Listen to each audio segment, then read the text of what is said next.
Hai sobat, kembali lagi di channel Shake Movies. Film kali ini berjudul Sadar tahun 2022.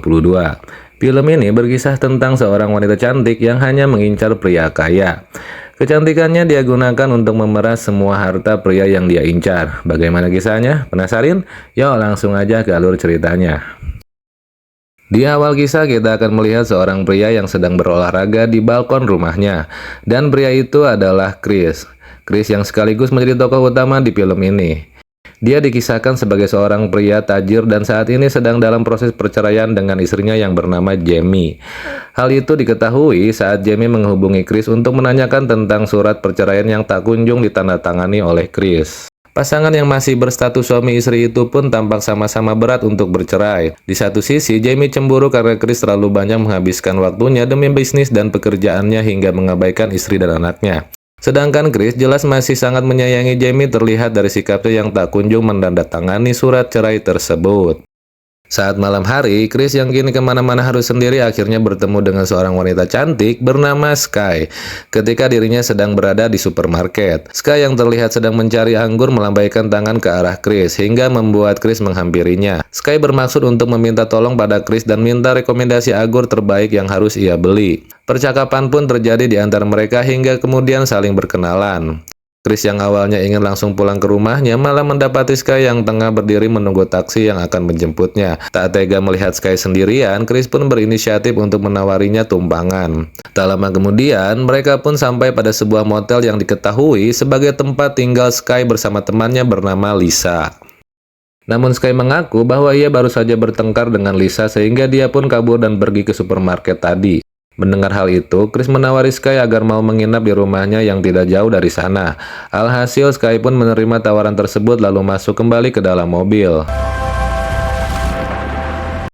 Sesampainya di rumah Chris, Sky tampak sangat kagum pada rumah tersebut. Terlebih Chris juga hanya tinggal sendirian di tempat sebesar dan semewah itu. Keduanya pun berbincang riang hingga larut malam sambil meminum anggur hingga benih-benih asmara pun tumbuh di antara mereka.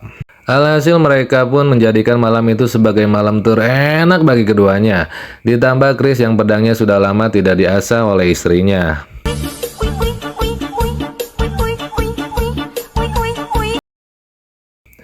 Pagi harinya Chris yang telah bangun mendapati Sky yang ternyata telah pulang ke motelnya.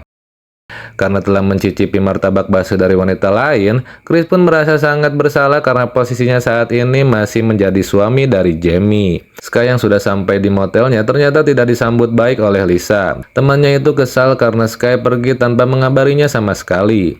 Pack your shit and go, Lisa. Right? Let's talk about this later. Yeah. Or we're just gonna fucking.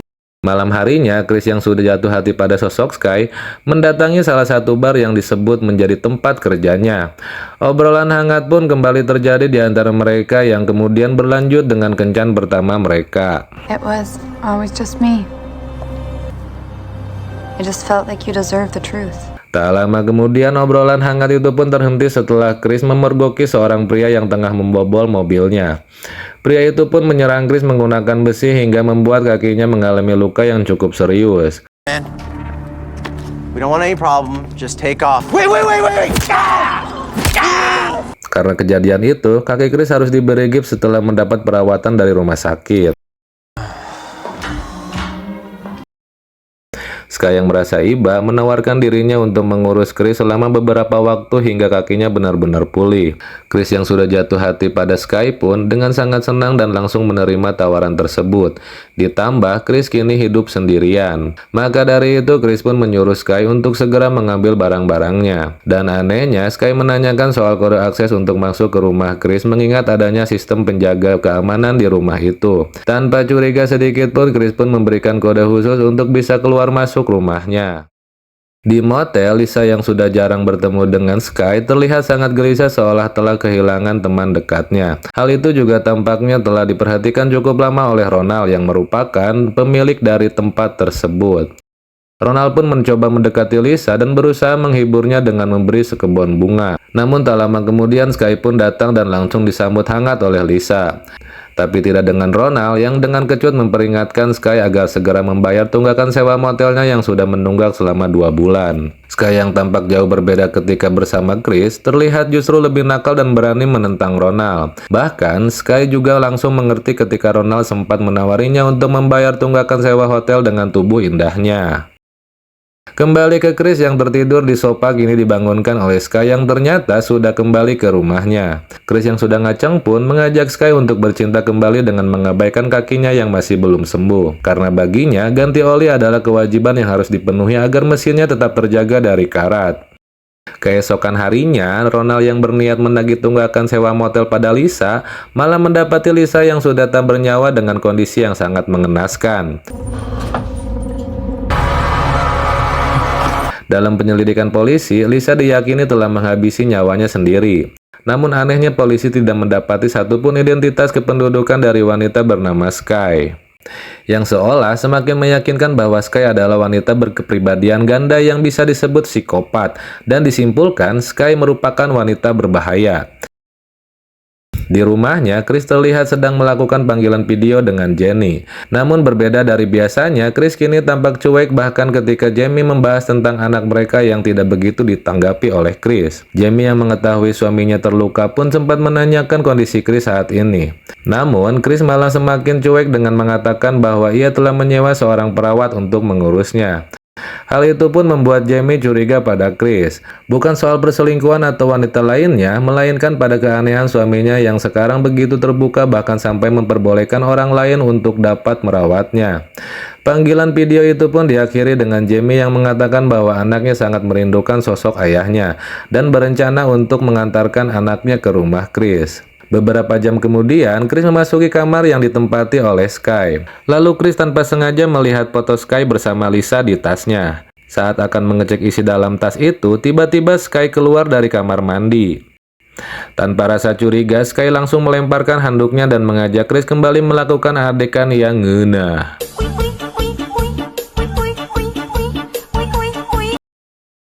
Keesokan harinya kejagalan mulai dirasakan oleh Chris. Dia yang selalu menaruh ponsel di dekat ranjang tiba-tiba tidak menemukannya. Dan kemudian Chris melihat tayangan di TV yang memberitakan tentang kematian Lisa yang masih misteri. Yang membuat Chris menaruh curiga pada Sky yang diketahui adalah teman sekamar Lisa. Tak lama kemudian, Sky tiba-tiba datang dengan membawa ayam goreng. Chris pun mulai membahas soal berita tentang kematian Lisa. Alangkah terkejutnya Chris, dengan santainya Sky mengatakan bahwa dirinya lah yang telah membunuh Lisa. Sky juga mengaku bahwa selama ini ia hanya memanfaatkan Lisa karena memiliki tempat tinggal yang kebetulan berada tidak jauh dari jangkauan rumah Chris. Dan dari tempat itulah ternyata Sky telah memantau Chris selama 2 bulan terakhir melalui teleskop yang tepat mengarah ke rumahnya. Dari pengintaian yang dilakukannya itulah, Sky akhirnya mengetahui kegiatan Chris termasuk aktivitas apa saja yang dilakukan oleh Chris. Bahkan pertemuan pertama mereka di supermarket pun ternyata bukanlah suatu kebetulan, sebab semua telah dirancang dengan baik oleh Sky. Mendengar hal itu, Chris mencoba mengusir Sky dari rumahnya. Namun Sky tampak sama sekali tidak ketakutan, bahkan ia sampai mengunci pintu melalui ponsel Chris. Menyadari ponselnya dipegang oleh Sky, Chris pun berusaha merebutnya kembali. Hingga akhirnya Chris tumbang setelah Sky menyetrumnya menggunakan alat kejut yang dia bawa. Setelah sadar, Chris pun ruas melihat tubuhnya sudah terikat di kursi roda. Kemudian Sky pun datang dan langsung menendangnya hingga tersungkur. Sky lalu mengungkapkan bahwa semua yang dia lakukan bertujuan untuk mengambil alih kekayaan Chris. Dia lantas meminta semua kode akses bank yang Chris miliki. Sempat menolak, Chris pun dengan terpaksa memberikan semua kode akses bank setelah kakinya yang luka dibor oleh Sky. Sky pun berhasil mengakses internet banking milik Chris dan menguras semua saldo di dalamnya. Sementara itu, Ronald yang akan membersihkan kamar bekas Lisa dan Sky dikejutkan ketika melihat Sky yang sedang berada di rumah mewah melalui teleskop yang biasa Sky pakai sebelumnya. Kembali ke Sky, dia kembali meminta untuk melikuidasi kepemilikan saham Chris yang akan dia gunakan sebagai modal perusahaan baru Sky yang dia beri nama Skyco. Sky yang meminta Chris untuk melakukan panggilan video dengan pihak bank pun melepaskan ikatan Chris. Melihat ada kesempatan, Chris mencoba menyerang balik Sky.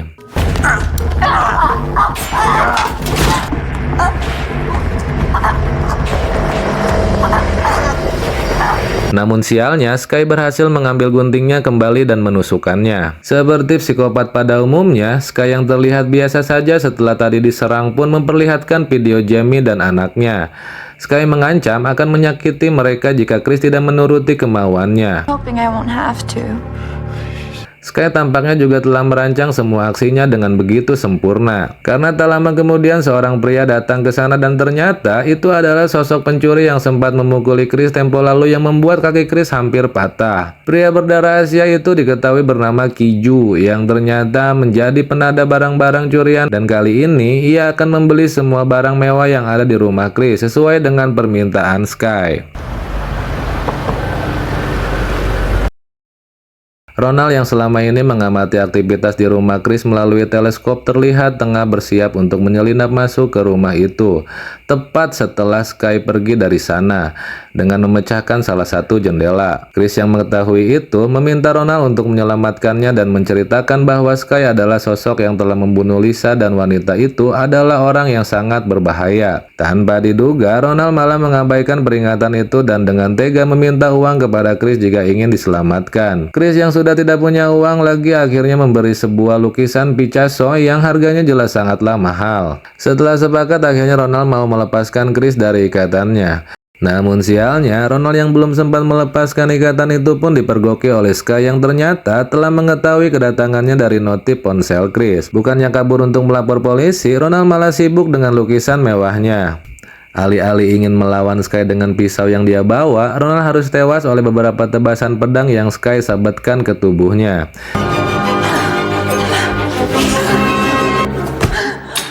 Sky yang berjiwa psikopat itu pun menikmati saat beberapa kali menghujani tubuh Ronald hingga memuncratkan darah di tubuhnya. Chris yang mempunyai kesempatan untuk kabur akhirnya keluar dan mengendarai motor Ronald untuk pergi dari sana. Namun sialnya, Chris yang masih terluka itu pun harus terjatuh hingga akhirnya ditolong oleh pengendara mobil yang melintas.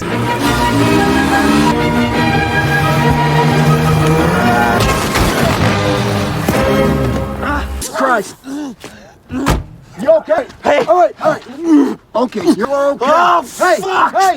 Alih-alih menghubungi polisi, pria itu ternyata menghubungi nomor ponsel Sky sebelum memberikan ponselnya ke Chris untuk berbicara. Dan terungkaplah bahwa pria itu ternyata telah bersekongkol dengan Sky. Pria itu diketahui bernama Sebastian dan merupakan ayah tiri Sky yang kemudian malah menjadi pasangannya setelah pria itu membunuh ibu Sky. Sejak saat itulah Sebastian terus melatih Sky hingga menjadi pencuri yang handal dengan banyak korban termasuk Chris saat ini. Malam harinya, Chris yang merasa sangat tertekan pun harus mendengar suara Sky dan Sebastian yang sedang melakukan pengencrotan. Setelahnya, Sky kembali menghampiri Chris untuk memeras harta kekayaan Chris yang terakhir, yaitu surat obligasi di Bank Amerika senilai 14 juta dolar. Chris pun berdalih jika proses pengambilan uang obligasi itu harus menggunakan sidik jarinya untuk dapat mengaksesnya. Karena membawa Chris ke bank dengan kondisinya sekarang sangatlah berbahaya, Sky dan Sebastian dengan sadis memotong jari Chris untuk dia gunakan nanti pada saat proses pemindaian biometrik ke Bank Amerika. Pagi harinya, Jamie dan Willow tiba di rumah Chris. Tanpa merasa adanya kejanggalan, mereka pun masuk ke dalam. Willow yang sudah sangat merindukan ayahnya pun berlari mencari ayahnya. Namun sialnya hal itu diketahui Sky dan Sebastian. Hingga akhirnya mereka memasukkan Jamie dan Willow ke gudang tempat Chris disekap. Setelahnya, Sebastian memasangkan jari Chris yang dia potong di tangannya yang sebelumnya dia bekukan. Dirasa sudah cukup aman, mereka berdua pun berangkat dan pergi ke Bank Amerika untuk mengambil surat obligasi yang mereka incar. Sesampainya di bank, mereka pun melancarkan aksinya yang kemudian memindahkan jari tersebut bersama pihak bank di ruangan kotak penyimpanan. Mereka pun akhirnya berhasil mengelabui pihak bank dan mendapatkan isi kotak tersebut. Namun sialnya, mereka hanya mendapatkan kertas bertuliskan jika semua surat obligasi telah dipindah tangankan oleh Jamie. Kembali ke Chris yang sempat putus asa akhirnya menemukan adanya ventilasi udara yang bisa dimanfaatkan bagi mereka untuk kabur dari sana. Chris pun memberikan kode angka kepada anaknya untuk masuk ke dalam rumah. Alhasil, Willow yang bertubuh kecil dimasukkan ke dalam lubang ventilasi agar dia bisa keluar dan membuka pintu untuk Chris dan Jamie. Di perjalanan, Sebastian menancap gas mobilnya ketika mengetahui jika Willow berhasil keluar dari rumah.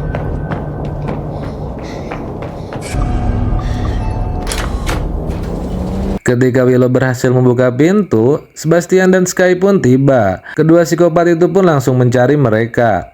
Namun yang mereka incar kali ini adalah Jamie yang memiliki akses ke tempat penyimpanan surat obligasi. Saat Sebastian membuka pintu gudang, tiba-tiba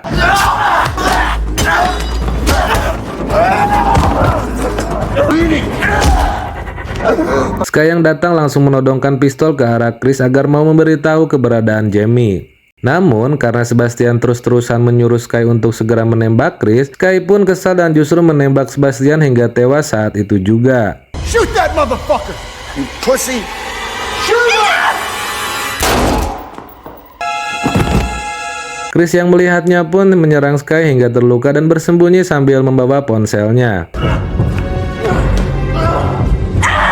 Aksi perburuan ala psikopat pun terjadi, namun kali ini Chris lah yang mengontrol sistem keamanan rumahnya. Chris pun memulai dengan menyalakan musik dan mematikan semua lampu di rumahnya.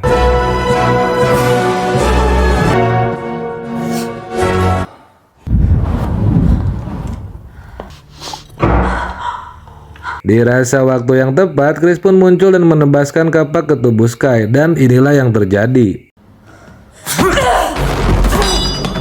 Namun sialnya, serangan itu belum cukup untuk menumbangkan seorang psikopat. Yang alhasil Chris lah yang diserang balik oleh Sky. Mengetahui suaminya dalam bahaya, Jamie pun keluar dari persembunyiannya dan langsung menyerang Sky dengan membenturkan kepalanya ke monitor.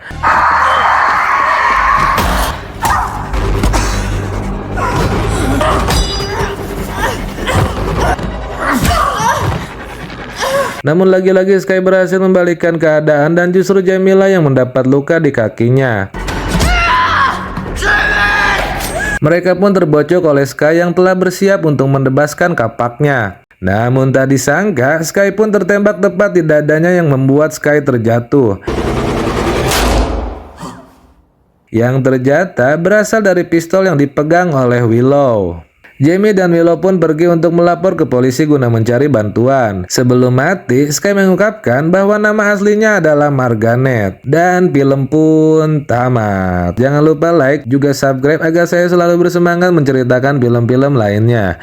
Saya Chris dan semua kru yang berjumlah 1 orang mengucapkan terima kasih dan sampai jumpa di film-film selanjutnya. Assalamualaikum.